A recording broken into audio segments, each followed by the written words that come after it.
Pernahkah kita memikirkan begitu bahwa dunia ini dalam ada ketidakpastian begitu ya kondisinya. Perang di mana-mana, gitu. Perang Ukraina Rusia, Israel Palestina, kemudian kemarin Thailand Kamboja, dan negara-negara timur tengah gitu, yang membuat gonjang-ganjingnya berbagai macam aspek kehidupan. Gitu ya. Maka ada yang namanya istilah VUCA gitu ya. Pola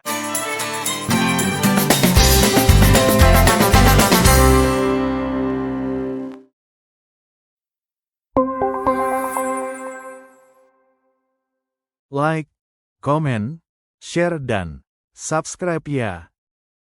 Pernahkah kita memikirkan begitu bahwa dunia ini dalam ada ketidakpastian begitu ya kondisinya.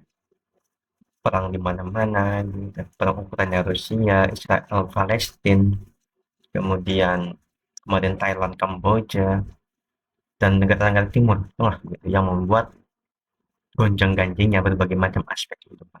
Gitu ya. Maka ada yang namanya istilah VUCA gitu ya. Volatility, uncertainty, complexity, dan ambiguity. Di mana VUCA ini mengistilahkan bahwa perubahan itu begitu cepat, penuh ketidakpastian, terlalu kompleks, dan juga ambiguitas gitu ya. Susahnya. Maka untuk menjawab ini gitu ya, bagaimana organisasi atau bisnis atau pemerintah dan lain sebagainya merespon keadaan dunia yang penuh ketidakpastian ini, maka teori organisasi bisa memberikan arah seperti apa respon organisasi dalam menghadapi VUCA ini gitu ya, atau ketidakpastian. Oke, kita next. Oke, baik. Ini adalah Assalamualaikum warahmatullahi wabarakatuh. Selamat pagi, malam, sore gitu ya, teman-teman mahasiswa manajemen yang mengikuti mata kuliah teori organisasi.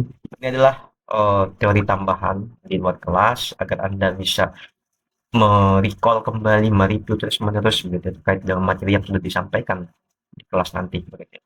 Nah, ini sebagai dasar Anda memahami teori organisasi itu seperti apa gitu. Semoga bisa diikuti dengan baik. Oke, baik. Kita mulai dengan what is organizational theory gitu ya. Apa itu teori organisasi? Bahwa kita mungkin lebih mengenal yang namanya organisasi dibanding teori organisasi gitu ya. Maka kita coba bedah satu persatu gitu ya untuk pemahaman Anda semuanya. Bahwa kita awali dengan what is organization gitu ya. Apa itu organisasi sebenarnya? Bahwa kalau didefinisikan secara uh, dari garis lurus begitu ya, dari berbagai pendapat ahli bahwa organisasi itu adalah sekumpulan orang gitu ya, berarti satu individu satu lebih gitu ya, dua, tiga, empat, dan seterusnya yang bekerja sama untuk apa secara terstruktur untuk mencapai tujuan bersama. Jadi sekumpulan orang nih, si A, B, C, D, E, F, dan sebagainya berkumpul dengan merencanakan sesuatu untuk mencapai goals, aim goals gitu ya, tujuan bersama. Karena nggak mungkin organisasi dibentuk tanpa ada tujuan, gitu ya kan logiknya begitu. Nah, kemudian kalau kita kait dengan teori organisasi begitu, bahwa apa itu gitu ya teori organisasi, maka di sini definisikan secara simpulan juga dari berbagai macam pendapat ahli bahwa teori organisasi adalah studi sistematis gitu ya tentang, nah ini ada tentangnya nih, bagaimana organisasi dibentuk, pembentukan organisasi, organisasi create gitu dari awal, kemudian beroperasi, setelah di create beroperasi, kemudian beradaptasi dengan berbagai macam perubahan-perubahan tadi termasuk VUCA tadi ya, dan berubah. Jadi kondisi ketidakpastian tadi menuntut organisasi harus adaptasi dan berubah. Apakah tetap menggunakan strategi yang digunakan saat ini atau harus ada penyesuaian begitu. Nah, di teori organisasi inilah yang akan kita bahas begitu terkait dengan bagaimana organisasi merespon berbagai macam perubahan besar dan ketidakpastian di dunia ini, gitu ya. Nah, fokusnya apa aja? Nah, ini hanya sedikit yang saya sampaikan gitu, tapi di antaranya adalah struktur, desain, proses, lingkungan, eksternal, dan juga perubahan dan inovasi. Ini secara umum aja, dan sebenarnya nanti banyak lagi, gitu ya. Fokusnya pada apa aja. Nah, kalau kita ambil benang merah bahwa teori organisasi ini secara umumnya gitu ya, adalah bagaimana organisasi memahami gitu ya, tim besar ini berjalan. Ini kan ada timnya, kira bagaimana sih memahami ini berjalan dan bertahan menghadapi berbagai ketidakpastian. Ini yang dipelajari di teori organisasi. Sebagai awal, Anda harus memahami gitu ya, mata kuliah ini tuh mau dibawa kemana sih sebenarnya gitu ya. Nah, kemudian mengapa teori organisasi ini penting gitu ya? What is organizational theory in person gitu ya? Apa pentingnya? Bahwa kita pasti memahami organisasi itu hadir di setiap aspek kehidupan kita. Bisnis, pemerintahan, pendidikan, sosial, dan lain sebagainya.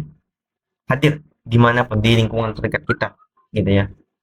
Bahkan kita juga punya grup-grup tersendiri, itu juga bisa dikatakan organisasi gitu ya. Apa tujuannya, apa pentingnya gitu bahwa teori organisasi ini nanti gitu ya bisa membantu kita ya, Anda semuanya untuk satu gitu ya, merancang struktur yang efisien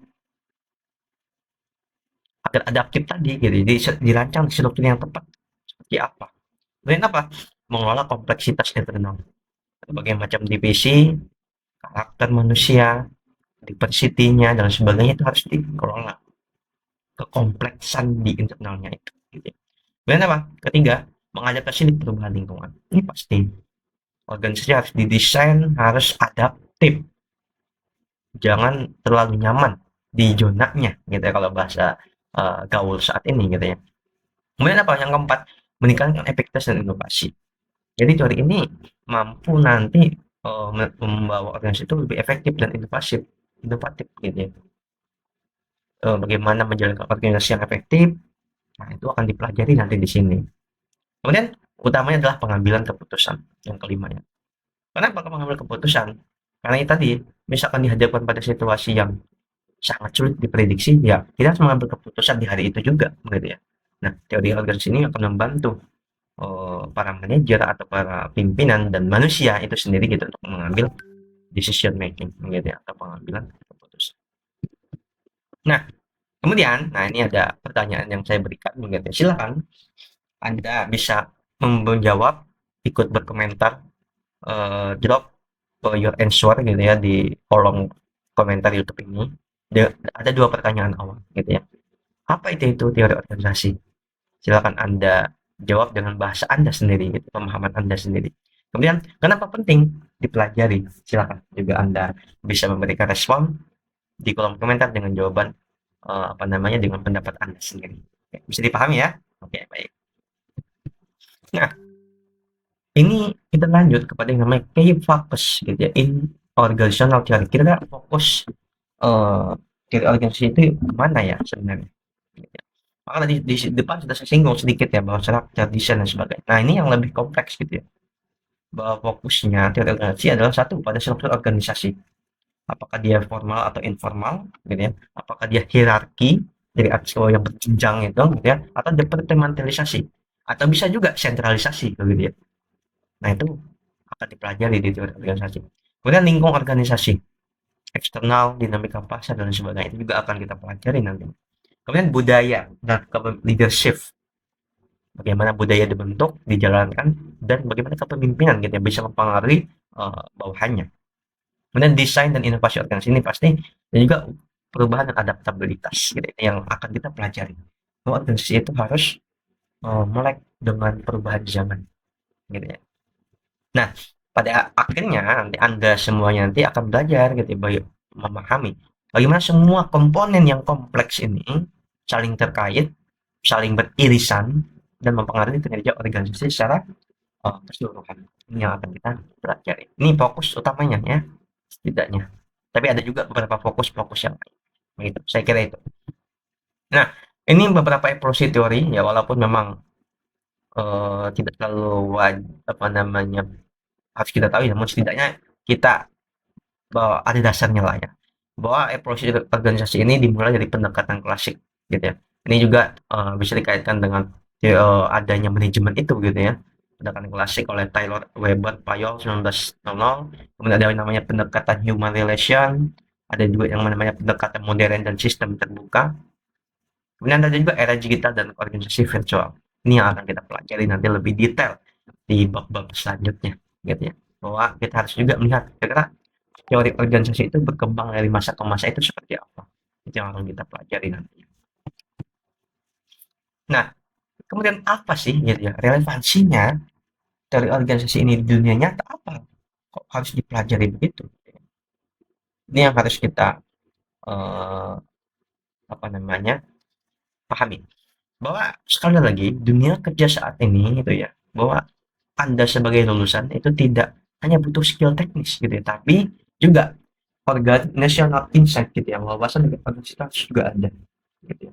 Makanya penting juga Anda berorganisasi dan lain sebagainya agar melihat kira organisasi itu seperti apa. Sehingga tidak hanya skill teknis atau technical skill aja, tapi juga kemampuan berorganisasi, berinteraksi dengan itu juga penting untuk dipahami gitu ya. Nah, sehingga ya, teknik organisasi ini nanti membantu gitu ya relevansinya apa di dunia nyata. Satu, memahami kenapa ada organisasi yang bisa sukses dan gagal. Itu yang akan kita pelajari relevansinya nanti. Kemudian, menghadapi perubahan cepat yang saya katakan di awal tadi, buka gitu ya, dan digitalisasi itu juga yang akan menjadi relevansinya. Kemudian apa? Beradaptasi dengan budaya organisasi yang berbeda-beda. Tentu nantinya Anda akan sebagai lulusan akan bekerja atau berinteraksi dengan orang yang culture-nya itu berbeda-beda. Sehingga teori nanti organisasi ini bisa membantu Anda bagaimana bisa beradaptasi dengan cepat. Nah, sebagai contoh nyata ya, example fact gitu ya, fakta yang menarik bahwa contoh perang Rusia Ukraina misalkan. Kalau organisasi tidak mampu merespon ini gitu ya, bahwa banyaknya perubahan-perubahan ketidakstabilan ekonomi, politik, hukum dan sebagainya, akibat perang Rusia Ukraina, maka organisasi harus bisa merespon kebijakan itu, utamanya pemerintah, gitu ya. Kira-kira kalau ada perang Rusia Ukraina, apa aja yang berdampak? Bagaimana ini bisa pemerintahan ini atau organisasi ini bisa dibawa agar tetap bisa eksistensi gitu ya, menghadapi perang-perang yang ada itu. Atau misalnya transformasi digital di sektor publik yang serba AI dan lain sebagainya, kira-kira organisasi publik misalkan pemerintahan, kira-kira apakah tetap menggunakan mode-mode konvensional atau semuanya serba berbasis AI?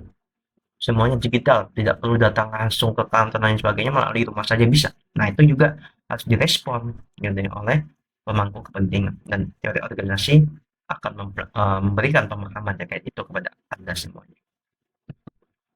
Nah, kemudian sebagai lanjutan, ini pertanyaan 3 dan 4 ya. Ini harusnya 3 dan 4 ya. Coba ini saya ubah.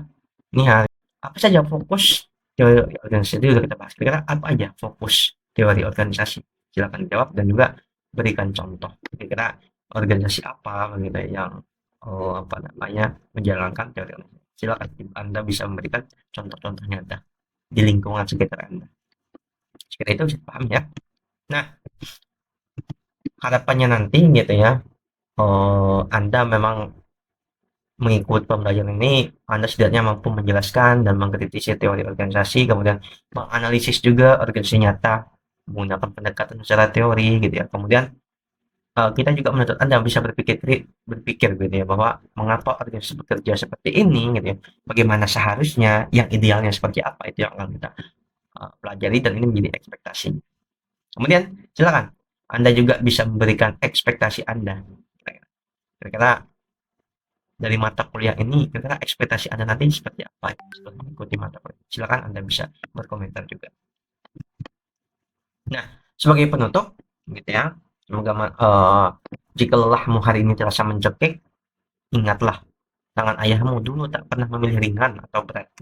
Jika rasamu ingin berhenti dan pergi, ingatlah, ibu tak pernah mendoakanmu, berhenti mendoakanmu kembali. Teruslah melangkah, meski pelan dan penuh luka, karena pulangmu kelak akan membawa cahaya bagi mereka. Jadi ingat, seperti yang saya sampaikan di awal perkuliahan, bahwa ada dua insan manusia di rumah Anda yang menunggu kesuksesan Anda. Maka jangan sia-siakan mereka. Oke, ini kan overview terkait teori organisasi yang bisa saya sampaikan sebagai basic knowledge gitu ya, pemahaman awal Anda, dasar Anda, bahwa teori organisasi itu nanti seperti ini, gitu yang akan kita pelajari. Segala manfaat dan biar silaturahmi tidak terputus, jadi ayo kuliahnya dengan serius. Semoga diberikan kemudahan dan kesehatan untuk kita semuanya. jika materi ini bermanfaat, jangan lupa support channel ini gitu ya, dengan memberikan subscribe, like, comment, and share-nya agar ini channel ini bisa berkembang. Demikian, semoga diberikan kemudahan. Wassalamualaikum warahmatullahi wabarakatuh.